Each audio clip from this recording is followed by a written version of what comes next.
सभी भाई बहनों को सादर नमस्कार। मैं आर के सोनी आप सभी का करियर के ऑनलाइन प्लेटफॉर्म पर हार्दिक स्वागत करता हूं।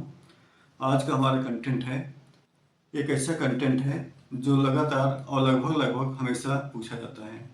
सीडीपी के अंतर्गत यह प्रश्न लगभग कई बार पूछा गया है और यह प्रश्न कहीं न कहीं वंशानुक्रम और वातावरण से संबंधित है। जो आपके सिलेबस में, सीटेट के सिलेबस में सीडीपी के अंतर्गत जो आपका वंशानुक्रम एवं वातावरण नामक चैप्टर है, उसके अंतर्गत यह क्वेश्चन लगभग हर बार पूछा जाता है कि प्रकृति एवं पोषण विवाद क्या है।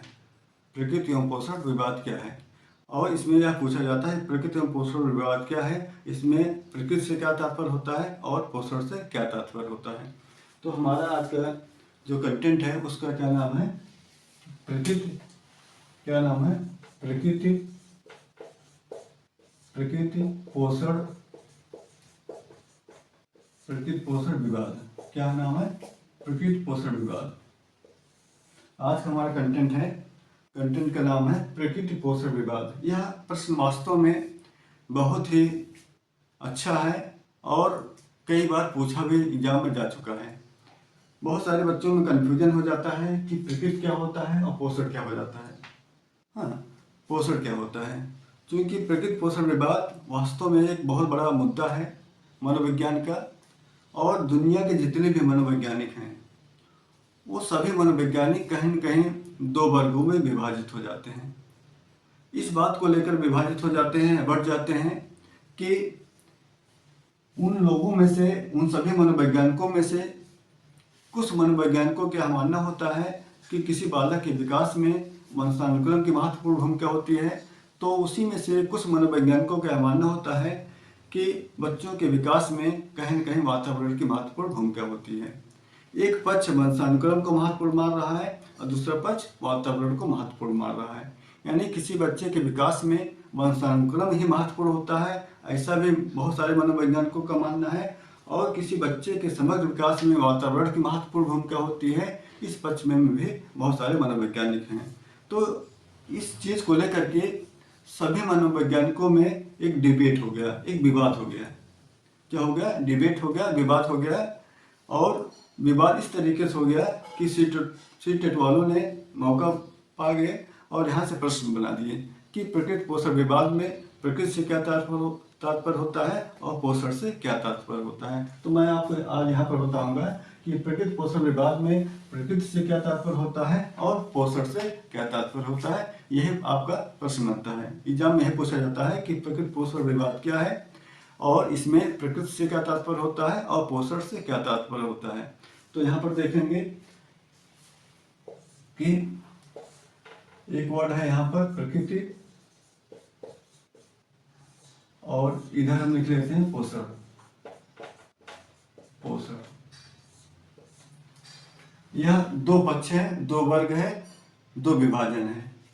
एक पक्ष प्रकृति को महत्वपूर्ण मान रहा है और एक पक्ष पोषण को महत्वपूर्ण मान रहा है। तो हम देखेंगे कि प्रकृति से क्या तात्पर्य होता है, इसका और पर्यायवाची शब्द क्या हो सकता है, और पोषण को देखेंगे कि इसका और क्या पर्यायवाची शब्द हो सकता है।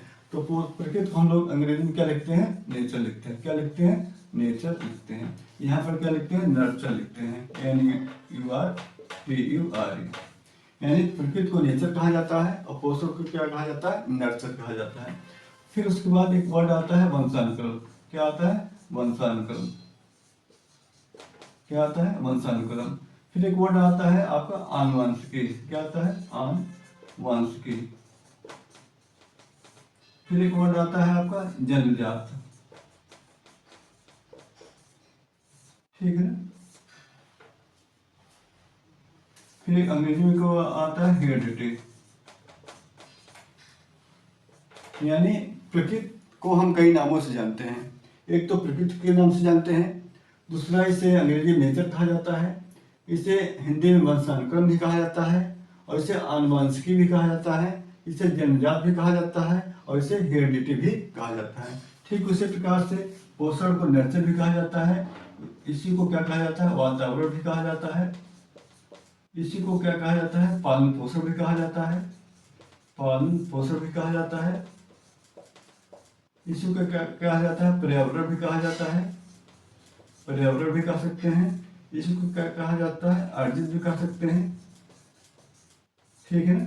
यानी प्रकृति पोषण विवाद में प्रकृति से क्या तात्पर्य होता है और पोषण से क्या तात्पर्य होता है। तो प्रकृति से तात्पर्य आप देख रहे हैं कि प्रकृति को प्रकृति भी कहा जाता है, इसे अंग्रेजी में नेचर कहा जाता है, इसे वंशानुक्रम भी कहा जाता है, इसे आनुवंशिकी भी कहा जाता है, इसे जन्मजात कहा जाता है, इसे हेरिडिटी भी अंग्रेजी में कहा जाता है। पोषण को क्या कहा जाता है, नर्चर कहा जाता है, वातावरण कहा जाता है, पालन पोषण कहा जाता है, पर्यावरण कहा जाता है, अर्जित कहा जाता है, और आप यहाँ लिख सकते हैं देखभाल भी कहा जाता है। क्या कहा जाता है, देखभाल भी कहा जाता है। यानी इसको भी कई अन्य नामों से जाना जाता है और इसको भी कई अन्य नामों से भी जाना जाता है। यही आपका विवाद। यानी बहुत सारे मनोवैज्ञानिकों का मानना था कि किसी बच्चे के समग्र विकास में वंशानुक्रम की महत्वपूर्ण भूमिका होती है, तो वहीं पर बहुत सारे मनोवैज्ञानिकों का मानना है कि किसी बच्चे के समग्र विकास में वातावरण की महत्वपूर्ण भूमिका होती है। तो प्रकृति से क्या तात्पर्य होता है और पोषण से क्या तात्पर्य होता है, आप देख रहे हैं कि प्रकृति से तात्पर्य आपका नेचर होता है, वंशानुक्रम होता है, आनुवंशिकी होता है, जन्मजात होता है, हेरिडिटी होता है, और पोषण से तात्पर्य आपका नर्चर होता है, जिसे वातावरण कहा जाता है, पालन पोषण कहा जाता है, पर्यावरण कहा जाता है, अर्जित कहा जाता है, और क्या कहा जाता है, देखभाल कहा जाता है। यही जो मैंने आपको यहाँ पर लिखा है, इस पक्ष में और इस पक्ष में, यही कहीं न कहीं ऑप्शन के रूप में पूछा जाता है, और इन्हीं में से आपको कोई ना कोई वर्ड आपको ऑप्शन के रूप में वहां पर मिलेगा, ठीक है ना। तो आप समझ गए कि प्रकृति पोषण विवाद क्या है। एक बार फिर सुन लीजिएगा। प्रकृति पोषण विवाद के अंतर्गत दुनिया के जितने भी मनोवैज्ञानिक हैं वो दो खेमों में बट गए, यानी उनका सबका दो वर्ग बन गया। एक वर्ग का कहना था कि किसी बच्चे के विकास में वंशानुक्रम की महत्वपूर्ण भूमिका होती है, तो वहीं पर दूसरे वर्ग का यह कहना है कि किसी बच्चे के समग्र विकास में वातावरण की महत्वपूर्ण भूमिका होती है।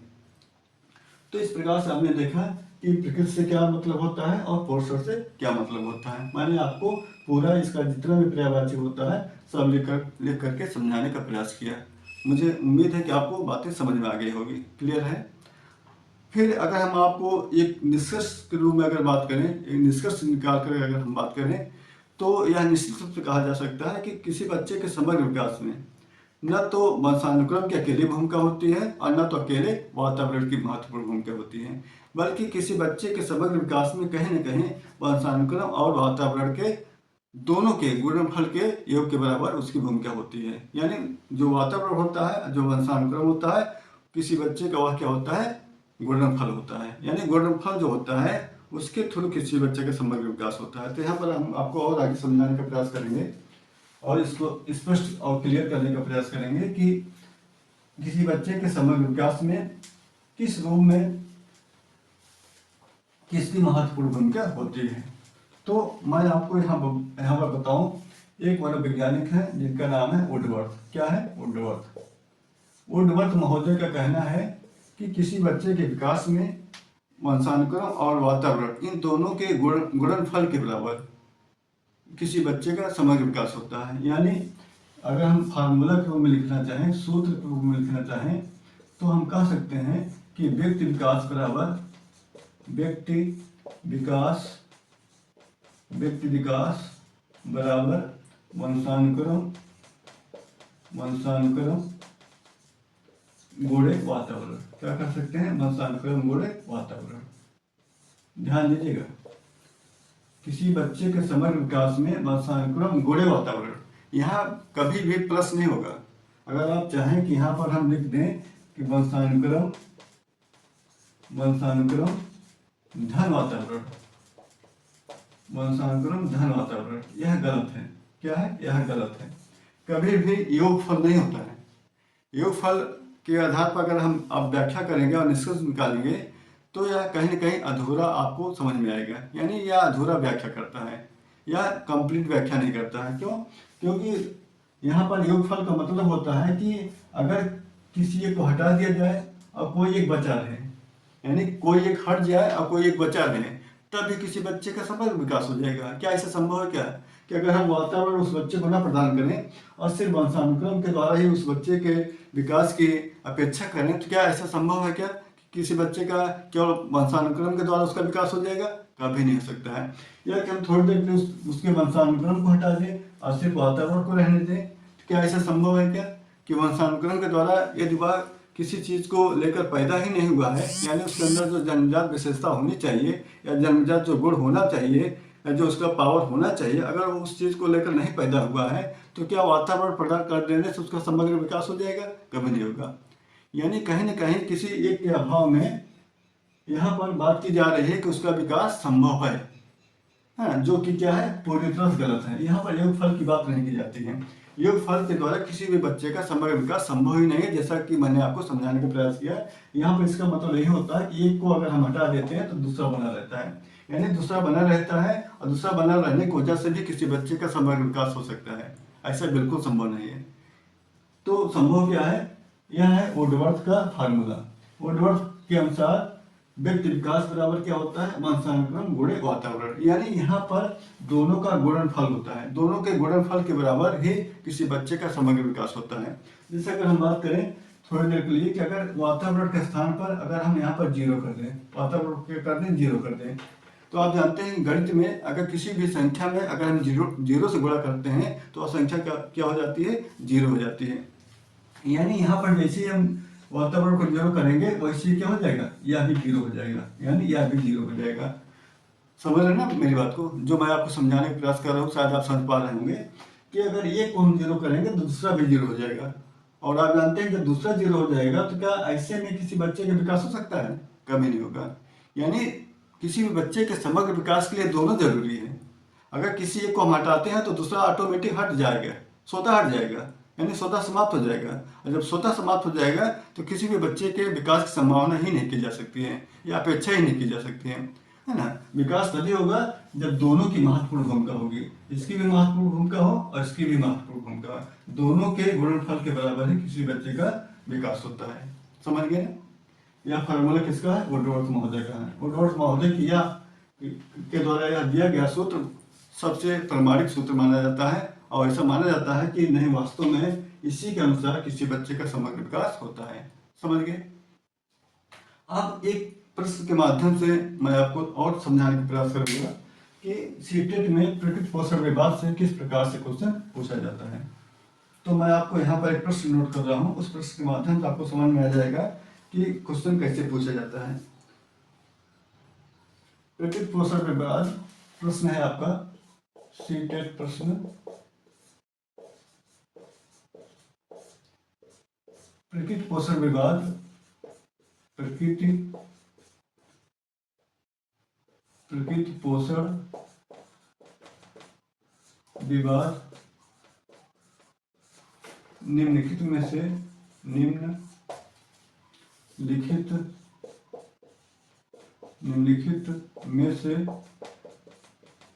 किससे संबंधित है?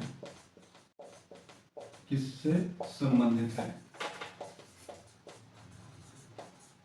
किससे संबंधित है? यानी प्रश्न क्या है, मैं आपको पढ़ के सुना रहा हूं। प्रकृति पोषण विभाग निम्नलिखित में से किससे संबंधित है? अब पहला ऑप्शन है वंशानुक्रम एवं वातावरण, वंशानुक्रम एवं वातावरण। ऑप्शन बी है व्यवहार एवं वातावरण, व्यवहार एवं वातावरण। ऑप्शन सी है व्यवहार एवं जीव विज्ञान, व्यवहार एवं जीव विज्ञान। ऑप्शन सी क्या है? व्यवहार एवं जीव विज्ञान। और ऑप्शन डी है आपका वातावरण एवं पालन पोषण। क्या है? वातावरण एवं पालन पोषण।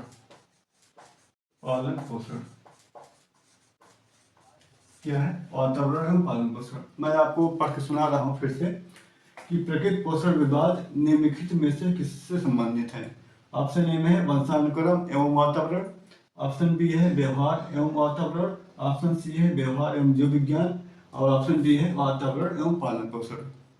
अब आपको यह पकड़ में आ गया होगा कि इसका आंसर क्या होगा, क्योंकि मैं आपको पहले बता चुका हूँ कि प्रकृति से क्या मतलब होता है और पोषण से क्या मतलब होता है। यही एग्जाम में पूछता है कि इसका मतलब क्या होता है और इसका क्या मतलब होता है। तो आपको समझ में आ गया होगा कि इसका ऑप्शन कौन सा सही होगा। आप जानते हैं जो मैंने अभी पहले इसकी व्याख्या किया, तो उसमें आप देखें कि प्रकृति को क्या नाम दिया गया था, वातावरण नाम दिया गया था, और पोषण को क्या नाम दिया गया था, वातावरण नाम दिया गया था। यानी ऑप्शन में जिसमें वंशानुक्रम में वातावरण होगा वही ऑप्शन क्या हो जाएगा, आपका सही हो जाएगा। क्लियर है। क्योंकि प्रकृति यहाँ पर मैंने आपको बताया था वंशानुक्रम, और पोषण से मैंने आपको क्या बताया था, वातावरण। तो इस प्रश्न में जो ऑप्शन दिया हुआ है वंशानुक्रम में वातावरण, यह इसका क्या हो जाएगा, सही आंसर हो जाएगा। समझ गए। यहाँ पर व्यवहार में वातावरण दिया हुआ है जो कि गलत है, ऐसा मैंने आपको नहीं बताया हूँ इसके पहले। यहाँ व्यवहार में जो विज्ञान है यह भी गलत है। यहाँ पर वातावरण एवं पालन पोषण है, यानी वातावरण और पालन पोषण दोनों सेम है ना। मैंने आपको जब पोषण के अंतर्गत बताया था तो उसमें वातावरण भी बताया था और पालन पोषण भी बताया था। तो यानी क्या है, गलत है। यानी डी भी गलत है, सी भी गलत है, बी भी गलत है, और सही कौन सा है, ऑप्शन ए सही है। क्यों? क्योंकि यहाँ पर वंशानुक्रम एवं वातावरण ऑप्शन दिया गया है, शब्द दिया गया है। और मैंने आपको बताया था कि प्रकृति से क्या मतलब होता है, वंशानुक्रम, और पोषण से क्या मतलब होता है, वातावरण। मैं उम्मीद करता हूँ कि आपको यह प्रश्न अच्छे से समझ में आ गया होगा। अब हम इस क्लास को यहीं पर रखेंगे, अगली क्लास में नेक्स्ट कंटेंट को लेकर आएंगे। तब तक बहुत बहुत धन्यवाद।